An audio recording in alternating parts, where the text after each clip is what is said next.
everyone, I am back today with a card making video featuring my fall kit from my November kit from Scrapbooking store. I'm going to start this card off by cutting some circles. So this is a set of circle dies from Altenew. They coordinate with a stamp set, but I use them quite often just for the circles. So I'm going to start by cutting a circle from a white cardstock. This is not super thick cardstock. It's really just going to be a base. So for those of you who saw my unboxing and were interested in what I was going to do with the add-on leaves or the add-on feathers from Studio Calico, this is what I'm going to do with them. So I loosely organized the entire package into colors a little bit. I'm going to evenly distribute the feathers around this circle, and I'm going to make two layers, an outside layer and an inside layer. And there's the outside layer all done. Now I'm going to go ahead and start with the inside layer. I'm going to end up just doing the two layers because I ran out of feathers. So I used the entire package of feathers for this element on the card. So I'm going to end up with, it's going to look like a flower, I think it does. I think at the end it looks like a flower. But you can see here, I'm using this entire package. I'm just layering them up and creating this layered circle. And we're going to add some more layers to the top of it as soon as I have that finished. So the next step is I'm going to grab another one of my circle dies. And I want to cut some circles that will kind of fill in that whole middle section.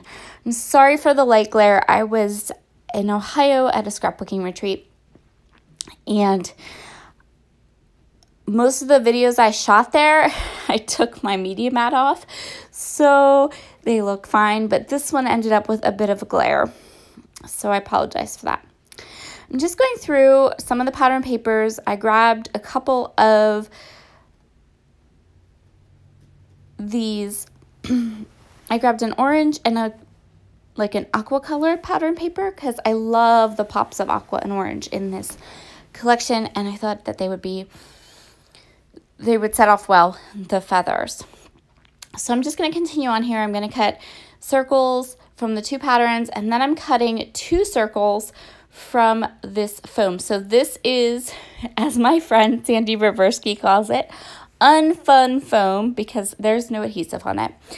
But I'm going to use my die cut machine. I'm going to cut two circles and I'm going to glue them together to create some dimension on my card. Now this doesn't give it a ton of dimension. This isn't like that super thick foam. It's the thinner foam. And so that's going to give me just a little bit of dimension. So I cut it at using the same die as my teal paper, or the aqua paper, so it would all kind of go together rather easily.